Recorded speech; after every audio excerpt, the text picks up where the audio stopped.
쏟으시고 노끈으로 채찍을 만드사 양이나 소를 다 성전에서 내쫓으시고 돈 바꾸는 사람들의 돈을 쏟으시며 상을 엎으시고 비둘기 파는 사람들에게 이르시되 이것을 여기서 가져가라. 내 아버지의 집으로 장사하는 집을 만들지 말라 하시니 제자들이 성경 말씀에 주의 종을 사모하는 열심히 나를 삼키리라 한 것을 기억하더라. 이에 유대인들이 대답하여 예수께 말하기를 내가 이런 일을 행하니 무슨 표적을 우리에게 보이겠느냐. 예수께서 대답하여 이르시되 너희가 이 성전을 보라. 내가 사흘 동안에 일으키리라. 유대인들이 이르되 이 성전은 46년 동안에 지었거늘 내가 3일 만에 일으키겠느냐 하더라. 그러나 예수는 성전된 자기 육체를 가리켜 말씀하신 것이라.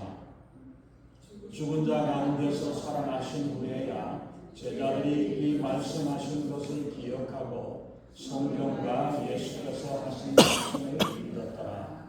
아멘.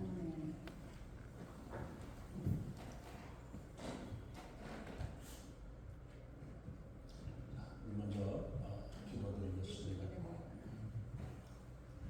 존귀하신 하나님, 주님의 귀하신 은혜와 사랑을 감사합니다. 저희들에게 날마다 주의 은혜와 사랑으로 이끌어주시고 인도하신 하나님, 저희들이 성찬의 예식을 통해서 다시 한번 예수 그리스도가 우리를 위해 죽으시고 나를 사랑하셨던 그 사랑을 우리가 기억하며 그 예수님이 우리를 위해 살을 지키시고 피 흘려주셔 우리의 영생의 떡이 되게 하시며 영원히 목마르지 아니하는 생명을 저희들에게 공급하시고 인도하신 은혜를 감사합니다. 정말 성전 대신 예수님의 육신을 지켜주심으로 말미암아 우리가 그 은혜로 우리가 주님 안에서 가까이 나아가며 주님 안에서 교제하고 하나가 되는 아름다운 삶이 우리의 생활 가운데 삶 가운데 이루어지는 귀한 역사되게 우리 하나님 아버지 인도하시고 함께해 주시옵소서. 감사드리며 우리 주 예수님 이름으로 간절히 기도하옵나이다. 아멘. 우리가 새해가 된다든지 무슨 특별한 날이 된다면 안 하던 청소까지 하게 됩니다. 과거의 묵은 때를 벗겨내고 새로운 다짐을 하게 되는 거죠. 예수님께서도 새로운 시작을 알리시기 위해서 공생의 시작하시는 사역을 하실 때에 구원의 사역을 감당하시기 시작할 때에 바로 성전을 청결케 하는 일을 먼저 시작하셨습니다. 또한 우리에게도 이제 이 성찬을 통해 가지고 우리가 지난 죄를 청산하고 또 예수님의 보혈로 새롭게 하기를 우리가 다짐하고 새롭게 우리가 살아가기를 원하는 그 마음이 바로 이 성찬의 예식에 담겨져 있는 줄로 믿습니다. 그래서 우리가 예수님께서 바로 사역을 시작을 하시면서 공적인 사역을 시작하시는 그때의 첫 번째 일들로 바로 초기에 이 예루살렘의 성전에 나아가셔서 성전을 깨끗게 하셨다고 말씀합니다. 그래서 이 예수님의 성전 청결 사건이 마태복음 21장에도 나오고 마가복음 11장에도 나오고 누가복음 19장에도 기록이 되어져 있습니다.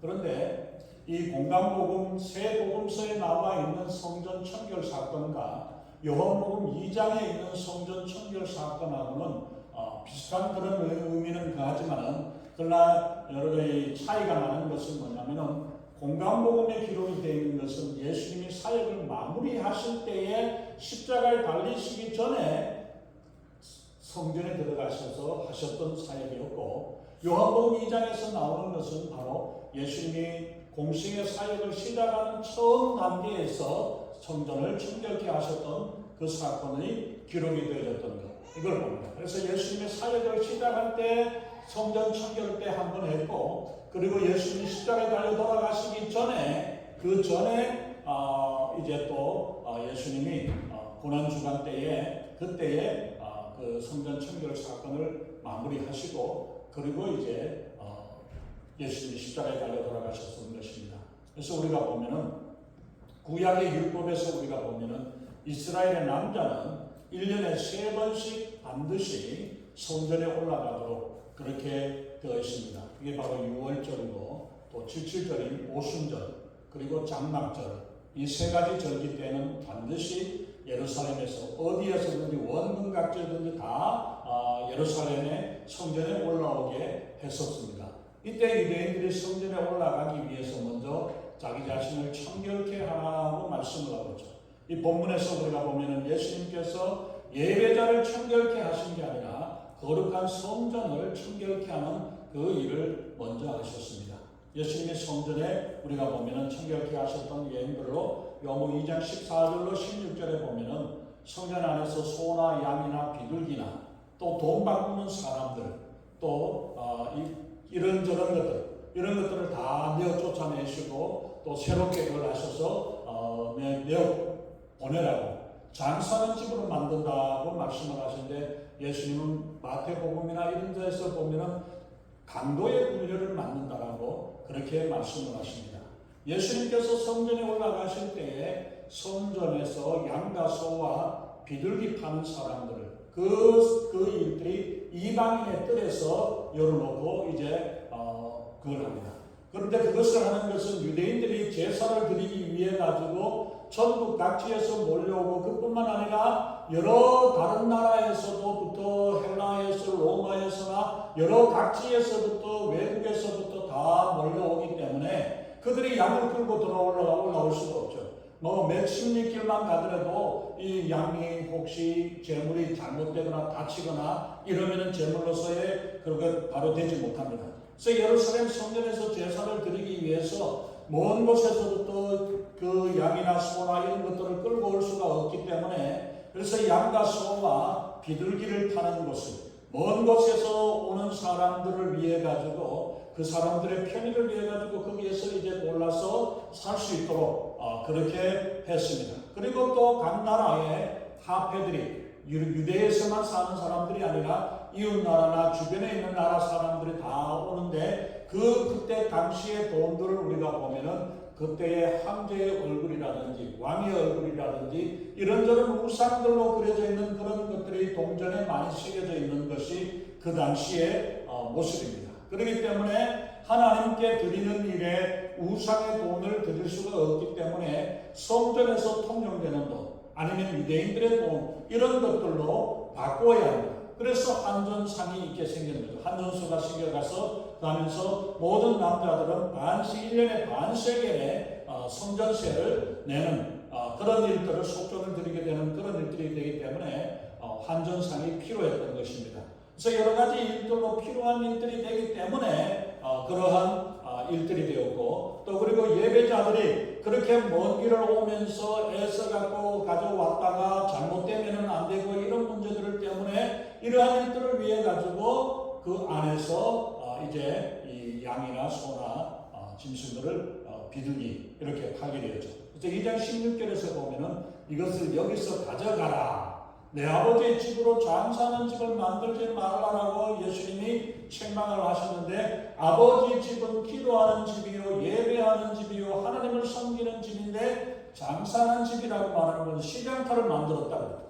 이방인들에게도 열려지고 오픈되어졌던 그 자리를 장사하는 일로 만들어가지고 그렇게 되어져서 사람들이 참여하고 예배할 수 없는 이렇게 만들어 놨던 그 자리를 예수님이 책망을 하신 거죠. 예배하는 일을 돕는 것이 아니라 이것을 빙자하여서 빙자하는 사업을 책망을 하고 있어요. 그 일을 맡아서 관리하는 것들도 사실은 제사장들이 합니다. 제사장들이 그 양이나 소나 비둘기를 보고 이것은 제물로 합당하다 안 하다 이거를 결정을 해서 거기에 필요한 것들을 거기다 두고 있기 때문에 직접 하는 일은 아니지만 요즘 말하면 허가를 주는데 허가를 줘서 그걸 하면은 그 사람들이 이것을 물건을 사고 팔고 이런 일들을 해나가는 것 이러한 일들을 하는데 바로 시작은 좋은 의도로 시작이 되었지만은 그걸로 인해 가지고 폭리를 취한다든지 그러한 일들을 해나가는 그러한 잘못되어지는 일들이 되어지는 것 바로 이것이 제사장의 허락이 없이는 함부로 물건을 할 수도 없고, 그리고 허락을 받아가지고 이것은 제물로 적당하다라고 인정을 해 주어야만이 제물로 드리게 되는 그런 일들이 되었습니다. 그래서 바로 그 일들이 하나의 특권이 되어지고 독점적인 사업이 되어져 버리고, 이러다 보니까 여러 가지로 문제가 생기고, 이 독점권을 따기 위해서 또 여러 가지 비리나 잘못되는 일들까지도 일어나고 있었던 것이 바로 그 당시의 모습이죠. 그래서 예수님께서 그것을 바로 강도의 분열로 만들어내었다고 책망을 하셨습니다. 그래서 본래 성전 본래의 의미를 훼손하고 왜곡해내고 이러한 잘못된 일들을 예수님이 분노하시면서 내 아버지 집을 장사하는 집으로 만들지 말라고 말씀하셨던 이 말씀이 시편 69편 9절에 있는 말씀을 적용을 해서 인용을 해가지고 예수님이 말씀하셨습니다.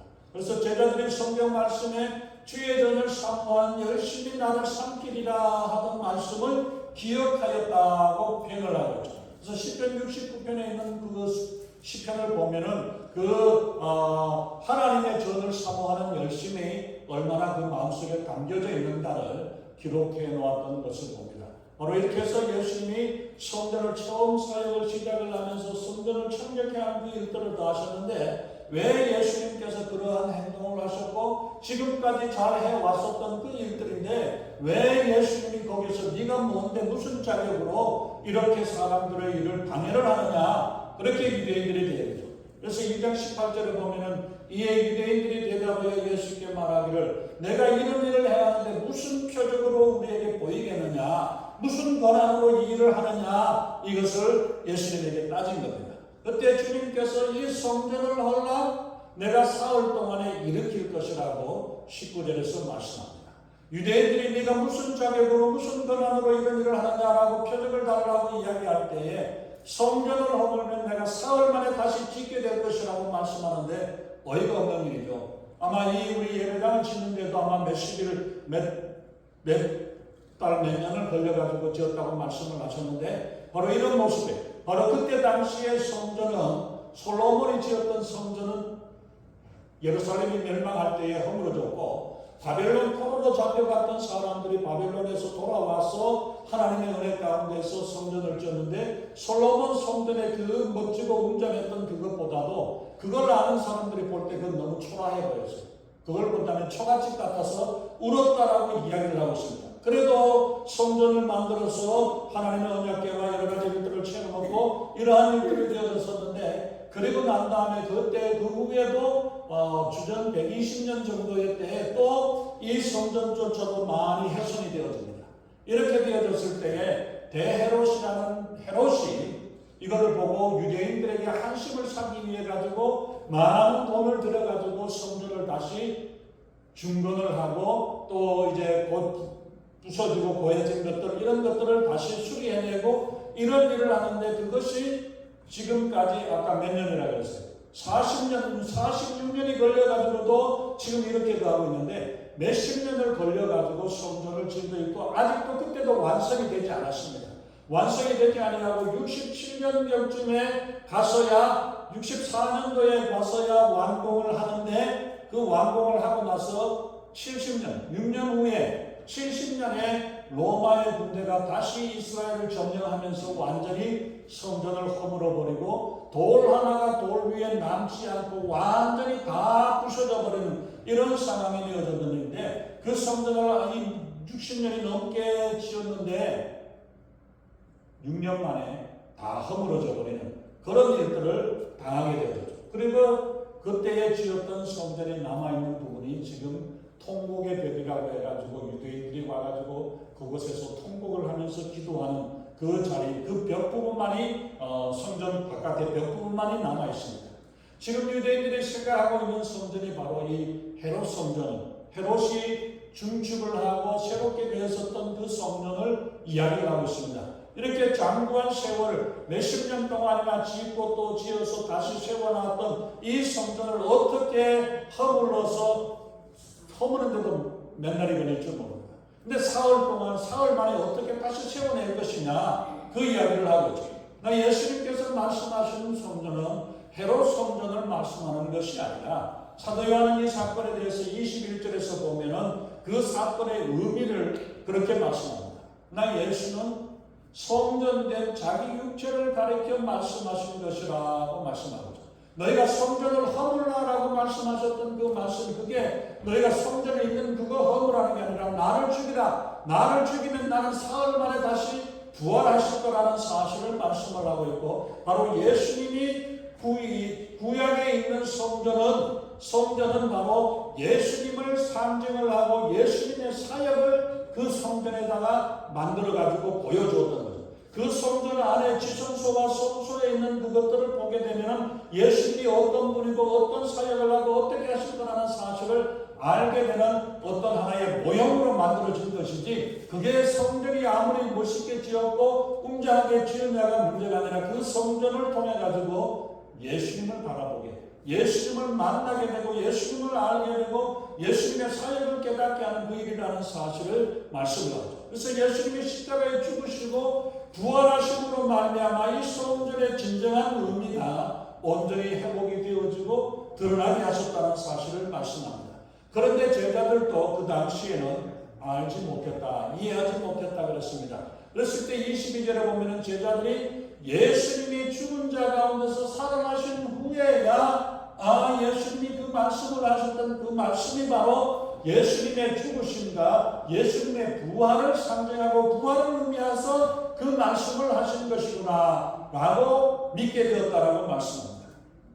이 사건에서 예수님께서 가르쳐 주시는 교훈이 무언가를 우리가 생각을 해봐야 되겠습니다. 이 말씀이 의미하는 것은 바로 예수님이 십자가의 죽으심과 부활과 연관이 되어 있다는 것입니다.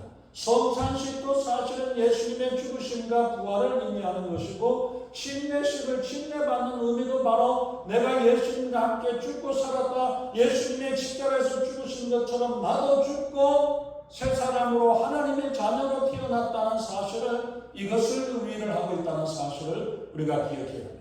그래서 구약에서 성전의 역할의 가장 중요한 의미는 하나님께서 그들과 함께 계시고 하나님이 그들과 함께 이스라엘과 하나님의 백성들과 함께 교제하신다는 것을 보여주기 위해서 높이 높으신 하나님이 이 땅에 오셔가지고 하나님이 함께 해주신다, 임마누엘의 하나님이 우리와 함께 계신다라는 사실을 보여주고, 계셔서 그냥 가만히 계시는 게 아니라 그 성도들, 하나님의 백성들과 교통하고 교제하기를 원하시는 거죠.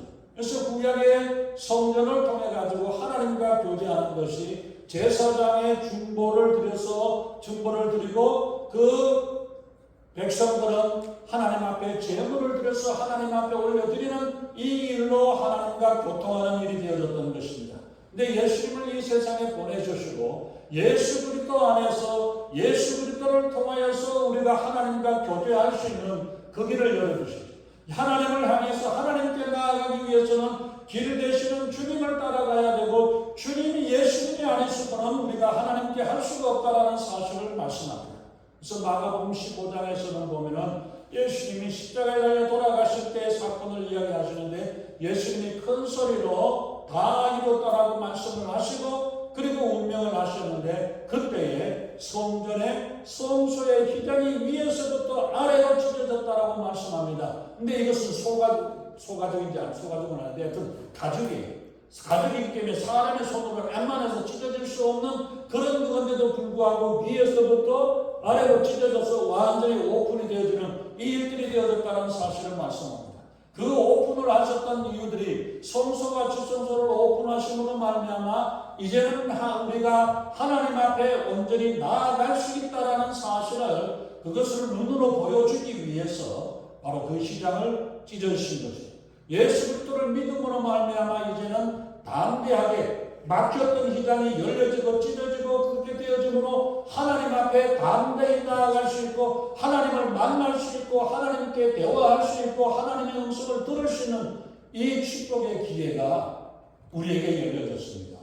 그런데도 불구하고 왜 우리가 하나님 앞에 나아가지 않습니까? 기쁜 마음으로 주님을 믿고 주님을 의지해 이제는 제물로 가지고 제사장을 통해서 나아가는 것이 아니라 주님께서 예수 그리스도가 우리를 위해서 열어주심으로 말미암아 우리는 언제든지 주님 앞에 하나님께 나아가 하나님 앞에 담대하게 나아갈 수 있다는 사실을 우리가 기억해야 합니다. 바로 예수님이 십자가에 죽으시고 부활하신 이 사건이 바로 구약의 성전에서 의미하는 바대로 하나님이 그 백성들과 함께 하시고 교제하시기 위해서 성전을 만들으셨던 것처럼 그리고 그 시장을 찢어주고 열어주심으로 말미암아 예수님이 죽으시고 예수님이 죽으시는 때에 짐승의 피가 아니라 이제는 짐승의 피는 그때그때마다 활용해서 다시 하고 또 다시 해야겠지만 예수님의 피는 단번에 그리고 모두에게 영원한 효력을 가지고 있기 때문에 예수님이 한 번 죽으심으로 말미암아 우리는 예수님의 이름으로 하나님께 나아갈 수 있고 하나님 안에서 우리가 살아가는 이 축복을 우리가 얻게 되어진 것입니다. 그래서 구약에서 성전에 의미하고 있는 하나님의 임재를 그리스도 안에서 우리가 경험하게 되고 하나님 안에서 살게 되고 하나님을 만나고 하나님을 모시고 하나님 안에서 살아가는 이 축복의 역사를 이루시기 위해서 주님께서 십자가를 보여주셨고 십자가를 통해서 예수님이 죽으심으로 말미암아 바로 하나님을 만나는 이 귀한 역사들 예수님을 믿음으로 자유롭게 교제하고 주님 앞에 나아갈 수 있게 되고 예루살렘의 성전에 가야만 하나님을 만나는 것이 아니라 하나님을 예배하는 것이 아니라 이제는 어디에서든지 우리가 예수님의 이름으로 하나님께 나아갈 수 있는 이 축복의 길을 열어주셨던 것입니다. 그래서 예수님이 성전을 깨끗게 하셨던 이유가 실제적인 의미가 바로 여기 있습니다. 이제 우리는 예수님을 믿음으로 말미암아 담대하게 그리고 당당하게 하나님과 언제 어디서든지 시간과 장소에 구애받지 아니하고 예수 그리스도 안에서 하나님을 만날 수 있는 축복의 역사를 우리가 얻게 됩니다. 트럼프는 돈을 좋아해갖고 트럼프 한번 만나려면 몇십만 불, 몇백만 불을 도네이션 해야 만날 수 있습니다. 여러분들이 하나님 한번 만나려면 돈으로 환산한다면 얼마를 드려야 될 것 같아요. 그런데 하나님은 아무 그거 없이 하나님의 자녀들에게 하나님께서 나올 수 있도록 언제든지 올 수 있도록 그 길을 열어주셨다면 이게 얼마나 큰 축복이고 특권인가. 이 놀라운 축복과 특권을 우리가 가지고 누릴 줄 알아야 되는데 누리지 못하고 그러고 살아가는 그런 삶이 되어서는 안 되겠죠. 전능하신 하나님을 언제든지 우리가 만날 수 있다는 것 이건 얼마나 엄청난 축복이고 엄청난 특권이라는 사실을 우리가 기억해야 합니다. 그래서 오늘 우리가 예배를 드리는 그 교회가 예배를 드리는 것은 구약의 성전의 그 모습은 우리가 아닙니다. 이미 성전 되신 예수님께서 구약의 성전을 하시고 완전한 성전이 되셔서 예수님이 대신 죽으셨고 부활하심으로써 이미 그 역할은 끝났습니다. 성전의 역할은 끝났습니다. 그러나 신약 이후에서도 구원받은 모든 하나님의 백성이 바로 교회가 되는 것이고 우리의 몸을 성전으로 삼아서 주님께서 우리와 안에 거하시겠다고 주님께서 약속해 주셨습니다. 그러기에 우리가 각자가 제사장이 되어서 하나님을 예배하고 하나님을 대화하고 하나님을 만나고 섬기는 그 일을 감당해야 되는데 그 일을 감당하지 못한다면 우리가 어떻게 되겠습니까? 예수 그리스도 안에서 하나님과 교제하는 성도들이 모여서 우리가 교회의 공동체가 형성이 되어지고 그것이 바로 오늘날 조직교회들이 되었습니다. 그것이 이제 로컬 처치, 지역교회라고 이야기하는데 각각의 지역교회들이 하나가 되어서 예수 이름으로 하나가 되어서 예수님의 이름으로 또한 그 귀한 사역을 이루고 감당해내는 그 역할을 우리가 감당해야 되는데 바로 교회를 통해서 하나님의 백성들이 예배하고 말씀을 가르치고 복음을 전파하며 또한 성도들을 믿음의 장성한 분량대로 이끌어내고 하나님을 섬기고 세상을 섬기는 그 일을 하도록 그 역할을 맡겨주셨습니다. 우리 지역교회에서도 하나님과 동일하게 임재하시고 교제하시고 하나님이 영광받으시고 하나님이 함께 하시기를 원하십니다. 그래서 예수님께서는 말씀하기를 두세 사람이 내 이름으로 모인 그것에 나도 함께 하시겠다고 말씀하셨던 것처럼 숫자가 얼마나 되느냐 아니면 얼마나 멋있고 얼마나 그한 귀한 건가 이거에 상관없이 주님을 사랑하는 심령들이 두 사람만 모였다 할지라도 그를 하나님께서 우리를 이끌어 주시고 인도하신다라고 말씀을 하셨습니다.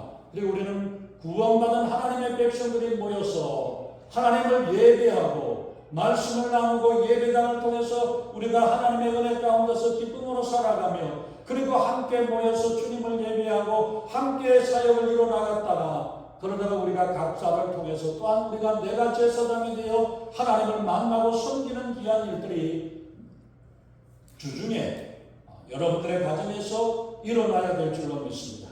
그래서 하나님을 예배하고 복음을 전하고 서로 사랑하고 섬기며 하나님께 영광 돌리는 일들이 바로 하나님의 자녀들, 하나님의 몸된 교회된 우리가 해야 될 가장 우선적인 일이라는 사실을 우리가 기억해야 합니다. 그래서 예배의 공동체로서 교회의 참모습을 회복하고 성전과 같이 하나님의 뜻을 이루고 감당할 수 있는 모든 우리가 되어지도록 우리가 해야지. 그래서 서로 사랑하고 격려하고 예배하고 기도하는 성도들, 기도하는 교회가 되어야 합니다. 그리고 예수님께서 십자가에 죽으시고 부활하심으로 열어놓으신 새롭고 산 길 되는 이 길을 통해서 살아계신 하나님과 교제하고 하나님을 만나고 하나님과 대화하는 이 일이 열려져서 우리에게 시온의 대로가 열려져서 주님을 만날 때 기쁨으로 나가는데 가기는 가는데 어디로 가는지 몰라요. 하도 오래돼요. 지난번에 한번 가봤는데 기억이 나질 않아요. 하나님을 만나고 하나님의 말씀을 들은데도 불구하고 어떤 아저씨가 이야기해요. 그럼 어떻게 합니까? 하나님을 우리가 분별하지 못한다. 하나님의 말씀을 분별하지 못한다는 이유는 자주 안 들었으니까 그래요. 자주 안 만났으니까 그래요. 하나님을 자주 만나면 하나님의 음성을 듣게 되고 하나님의 음성이 이게 하나님이 말씀하시는 건지 아닌지를 우리가 알게 되고 깨닫게 되어집니다. 그런데 우리가 하나님 앞에 나오는 일이 게을러졌고 하나님 앞에 나오질 않았고 무섭고 떨리니까 예수님이 재림하십니다. 그럼 아이고 지금 말고 한 30년 후에 40-50년 후에 오시면 좋겠습니다. 이런 모습으로 우리가 살아가는 게 아니라 지금 언제든지 우리가 날마다 하나님과 교제하고 하나님과 함께함으로 우리가 그 사명을 가지고 우리가 서로 협력하고 서로 사랑하면서 하나님의 귀한 뜻을 이뤄나갈 수 있는 그 성전, 껍데기 성전, 빌딩의 건물의 성전이 아닌 하나님을 사랑하는 귀한 심령들이 함께 주님을 사랑하고 주님을 섬기며 이뤄나가는 아름다운 교회로 넘쳐나는 아름다운 천국을 이뤄나갈 수 있는 우리 모두가 될 수 있기를 예수님의 이름으로 축원합니다. 기도하겠습니다. 전능하신 하나님, 저희들의 심령의 하나님, 정말 저희들이 다시 한번 우리 주님께서 내 안에 계시고 나를 사랑하시고 나를 위해 피 흘려 죽으시고 살을 찢겨 죽으셨던 주님을 바라보면서 주님께서 이를 위해서 오셨는데 주님께서 드셨던 그 피와 그 살을 먹고 마시며 예수 그리스도 안에 살아가게 하시고 하나님을 만나고 하나님을 믿고 섬기며 주님 안에서 살아가는 아름다운 삶이 날마다 이루어지게 하여 주시옵소서. 성전의 희장을 열으셔서 우리를 초대하시고 우리를 부르시는 주님의 음성을 듣고 기쁨으로 날마다 주님 앞에 나아갈 수 있는 저희들에게 우리 하나님 아버지 역사하시고 인도해 주시옵소서. 감사드리며